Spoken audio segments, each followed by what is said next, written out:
Hello guys, I am Raj Prajapati and welcome to my video. आज मैं Nifty के एक ऐसे इम्पॉर्टेंट टॉपिक के बारे में डिस्कस करेंगे जिसका जानना हमारे लिए बहुत ज़्यादा ज़रूरी है। अगर हम उस चीज़ को जान जाएं तो हम अपने मार्केट के डायरेक्शन को पता कर सकते हैं कि वो अप साइड जाएगा या डाउन साइड जाएगा। तो उस टॉपिक का नाम है PCR, जिसको हम लोग पुट कॉल रेशियो के नाम से जानते हैं। ये PCR होता क्या है? PCR का मतलब होता है पुट कॉल रेशियो, और ये PCR हमारा अप्लाई होता है जितने भी हमारा पुट का ओपन इंटरेस्ट होता है। ये हमारा पुट का ओपन इंटरेस्ट है, ये हमारा कॉल का ओपन इंटरेस्ट है। इस पुट के ओपन इंटरेस्ट को कॉल के ओपन इंटरेस्ट से हम जब डिवाइड कर देते हैं, उसके बाद जो भी आंसर आता है वो हमारा होता है पुट कॉल रेशियो, यानी इसको हम PCR के नाम से भी जानते हैं। अब ये पुट कॉल रेशियो हमें कहाँ पर मिलेगा? इसके लिए हमें ऑप्शन चेन जानना ज़रूरी है। जब तक हम ऑप्शन चेन नहीं जानेंगे तब तक हम पुट कॉल रेशियो के बारे में नहीं बात कर सकते हैं। जैसे अगर हम यहाँ पर बात करें, ये आपको ऑप्शन चेन कहाँ मिलेगा, तो आप सिर्फ गूगल पे जाइए और यहाँ पे लिखिए ऑप्शन चेन NSC। तो जैसे ही आप ऑप्शन चेन पे क्लिक करके इंटर करते हैं, आपको यहाँ पर ऑप्शन चेन इक्विटी डेरिवेटिव्स ये ऐसे फॉर्मेट में आपको मिल जाएगा। अब यहाँ पर जैसे निफ्टी का, बैंक निफ्टी का, फ्यूचर के जितने भी आपके इंडेक्स होते हैं, उन सारा का सारा डेटा आपको इस फॉर्मेट में मिल जाएगा। ये फॉर्मेट आपके अप्लाई करते हैं जितने भी ऑर्डर बाइंग के होते हैं, जितने भी ऑर्डर सेल के होते हैं, उनकी सारी डिटेल आपको यहाँ पर मिलती है। अब जैसे ये हमारा एक निफ्टी का चार्ट है, निफ्टी का ओपन इंटरेस्ट है, यानी कि निफ्टी का ऑप्शन चेन है। यहाँ पर आपका निफ्टी नेक्स्ट 50 का क्लिक करते हैं तो यहाँ पर ये अपडेट हो रहा है। ये हमारा निफ्टी नेक्स्ट 50 का ऑप्शन चेन आ गया। यहाँ पर Fin Nifty, Bank Nifty, mid cap Nifty, ये जितने भी हमारे इंडेक्स हैं, इन सभी का ऑप्शन चेन यहाँ पर हमको ये शो कर रहा है। अगर आप कोई भी चार्ट या सिंबल के रूप में देखना चाहते हैं, जैसे अगर आप रिलायंस ट्रेड करते हैं तो आप रिलायंस का भी यहाँ पर ऑप्शन चेन देख सकते हैं, और ऑप्शन चेन बस यहाँ पे क्लिक करिए और ऑटोमेटिक ये अपडेट हो जाएगा। अब यहाँ पर इस ऑप्शन चेन में अलग अलग सेक्शन डिवाइड होते हैं। जैसे ये सेक्शन हमारा कॉल साइड का डेटा होता है, यानी यहाँ पर जितना भी डेटा आपको दिख रहा है ये कॉल साइड का डेटा है। फिर यहाँ पर ये पुट साइड का डेटा है, ये जितना भी डेटा आपको दिख रहा है ये पुट साइड का डेटा है। इस ऑप्शन चेन के थ्रू हम बस ये एक क्लियरिटी अनुमान लगाते हैं, प्रोबेबिलिटी है कि मार्केट के डायरेक्शन को हम डेटा के साथ मिलाकर कंफर्म करते हैं कि मार्केट की दिशा अप साइड की है या डाउन साइड की है, यानी कि बुलिश है या बेरिश है। अगर इस डेटा को हमने क्या किया है कि अपने एक्सेल के फॉर्मेट पे अप्लाई किया है, यानी इसी डेटा को हमने क्या किया है, एक्सेल पे कन्वर्ट किया है, और वहाँ पर हमने उस चार्ट में एनालाइज़र लगा रखा है जिससे वो हमको ट्रेंड को बताता है। अब जैसे यहाँ पर ये हमारा क्या है कि बैंक निफ्टी का डेटा है, ये निफ्टी का डेटा है, ये ऐसे ही बैंक निफ्टी का डेटा है, यहाँ पर फिन निफ्टी का डेटा है, यहाँ पर ये फिन निफ्टी का डेटा है। तो यहाँ पर इन डेटा को मिला के हमने यहाँ पर एक एक्सेल फॉर्मेट तैयार किया है जो डायरेक्शन को क्लियर करता है। ये डेटा आपको हर 5 मिनट पर ऑटोमेटिकली रिकॉर्ड हो जाता है। यहाँ पर जो भी डेटा आप देख रहे हैं ये हर डेटा 5 मिनट पे रिकॉर्ड होता चला जाता है। इसमें हम डिमांड और सप्लाई हमारी क्या है, उसके बाद सिग्नल यानी कि पुट बाई करना है या कॉल बाई करना है, ये सारा का सारा मैसेज यहाँ पर दिखाता है। उसके बाद चेंज PCR, यानी कि क्या PCR में चेंज हो रहा है, यानी कि जो भी चेंज ऑफ ओपन इंटरेस्ट है उसका PCR क्या है, टोटल मंथ का PCR क्या है, वो पूरा यहाँ पर एक्सप्लेनेशन के साथ अप्लाई होता है। देन यहाँ पर ये कंफर्मेशन एरिया होता है कि निफ्टी में आज की अगर हम बात करें, निफ्टी, बैंक निफ्टी और फिन निफ्टी में एग्रेसिव सेलिंग हो रही थी क्योंकि इसका PCR 75 के नीचे है। अगर यहाँ पर हमने कंडीशंस लगा रखी है कि अगर पीसीआर हमारा 1 के ऊपर और 25 के नीचे है तो वो हमारा एज अ साइडवेज पीसीआर होता है। अगर 1.25 के ऊपर पीसीआर है तो वो हमारा एग्रेसिव बाइंग का होता है। अगर 1 पीसीआर से 0.75 पीसीआर होता है तो वो हमारा साइडवेज होता है, और जब 0.75 के नीचे होता है तो हमारा वो बेरिश पीसीआर होता है। जैसे यहाँ पर आप देख भी रहे हैं कि इस समय आपके सामने यहाँ पर एग्रेसिव सेलिंग लगा हुआ है, यानी कि यहाँ पर आज मार्केट में काफ़ी ज़्यादा बेयरनेस था, यानी कि बेरिश साइड मार्केट मूव कर रहा था।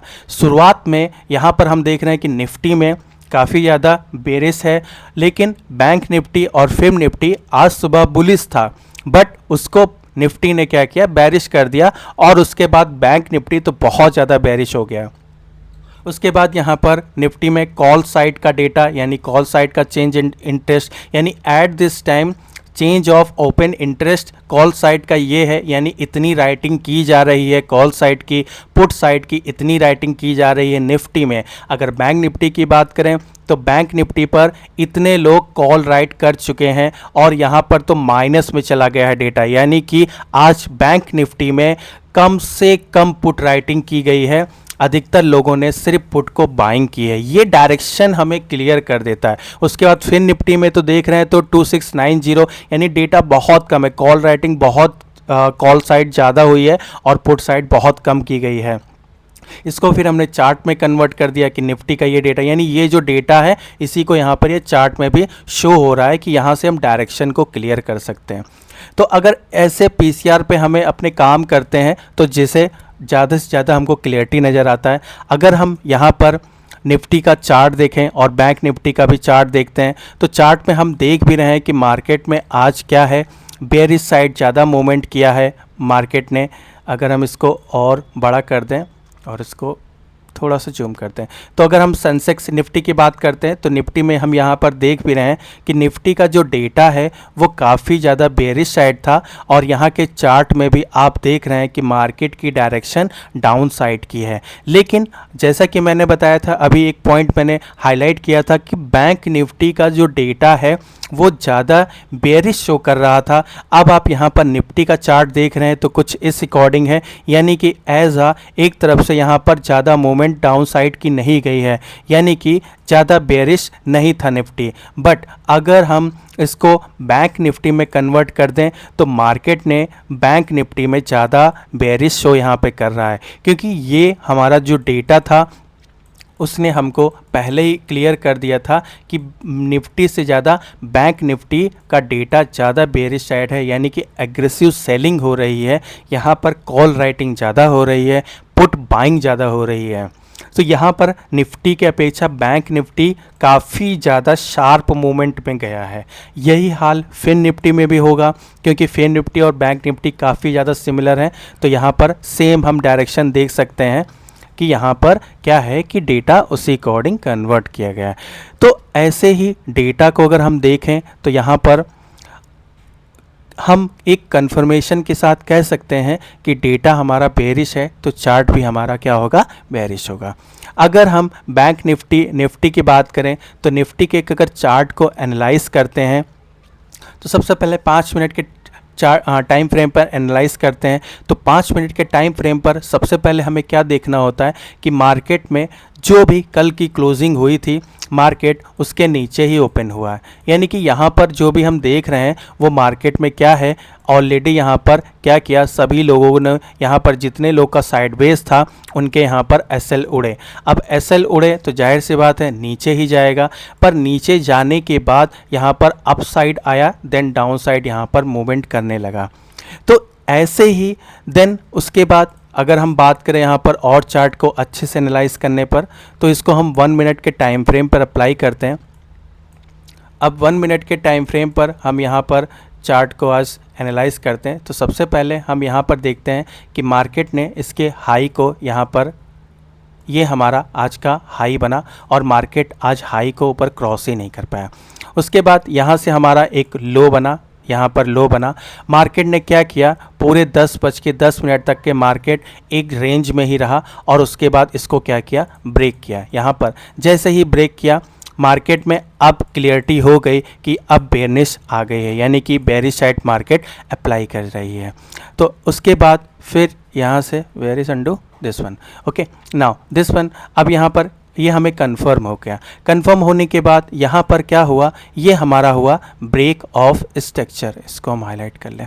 ये हमारा क्या हुआ, ब्रेक ऑफ स्ट्रक्चर, यानी कि मार्केट ने क्या किया, अपने स्ट्रक्चर को क्या किया, ब्रेक किया। जैसे ही ब्रेक किया उसके बाद हम यहाँ पर ये कैंडल देख रहे हैं। ये कैंडल क्या है कि इसके स्ट्रक्चर को ब्रेक किया है और इसके प्रीवियस लिक्विडिटी को भी क्या किया है, स्वीप किया है।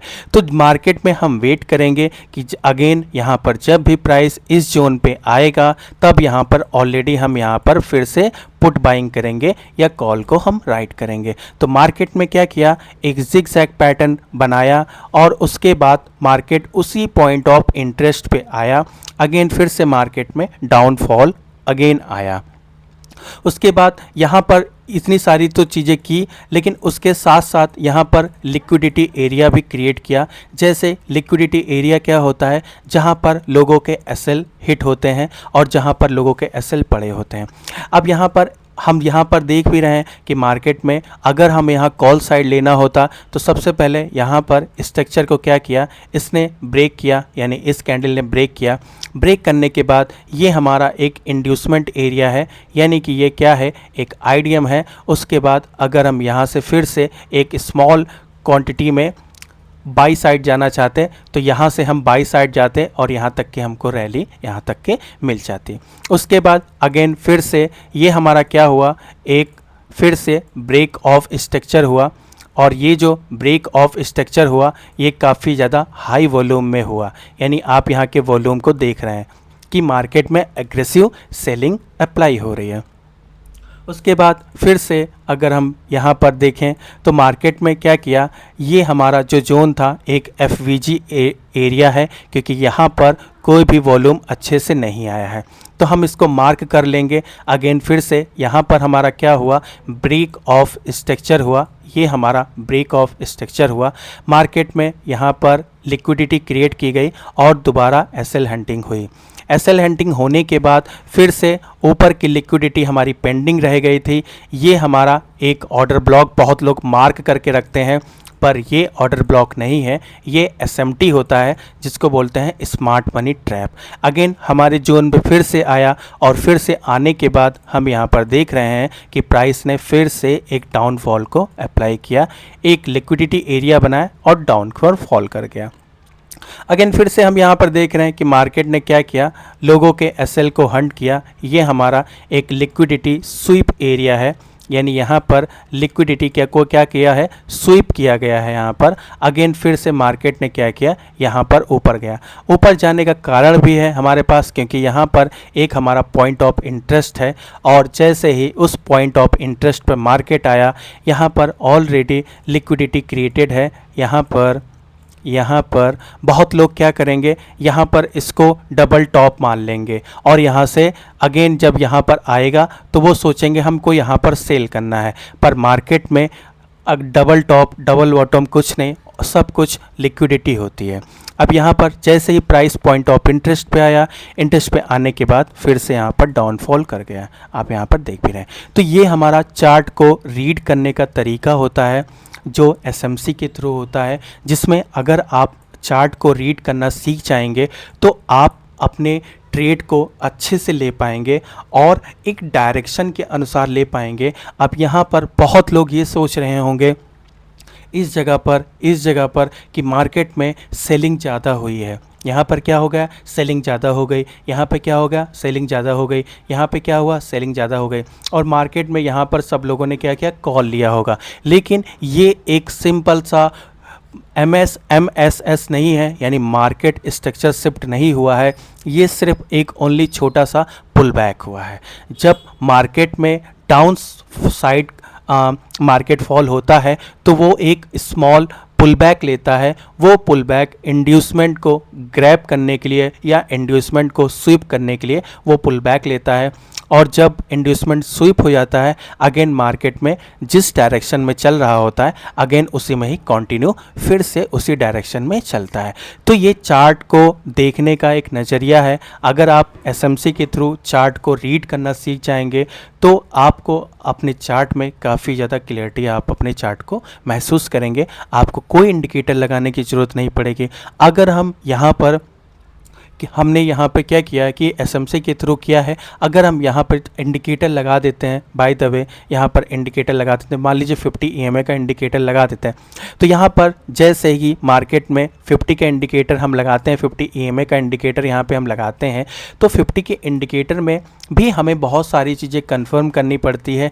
आप यहाँ पर क्या करेंगे, जैसे एट दिस पॉइंट में यहाँ पर आप सोचेंगे कि मार्केट में सेल साइड ज़्यादा आ चुका है, अब यहाँ से हो सकता है मार्केट डाउन साइड और अप साइड की रैली करेगा, अप साइड की रैली करेगा, बट मार्केट ने क्या किया, डाउन कर दिया। आपने क्या किया, एंट्री यहाँ पे लिया, एसएल आपने यहाँ पर दिया, अगेन फिर से यहाँ पर एंट्री आपने लिया, अगेन थोड़ा सा मार्केट ऊपर गया। अब इस रैली में तो आप कुछ सोच ही नहीं पाएंगे, अपना प्रॉफिट देखते रह जाएंगे, आप प्रॉफिट भी बुक नहीं कर पाएंगे, क्योंकि अगेन सेकेंड कैंडल और फर्स्ट कैंडल और सेकेंड कैंडल में देखिए अगेन जहाँ पर आपने लिया था वहां पर फिर से आ गया और फिर से आपका स्टॉप लॉस हिट हो गया।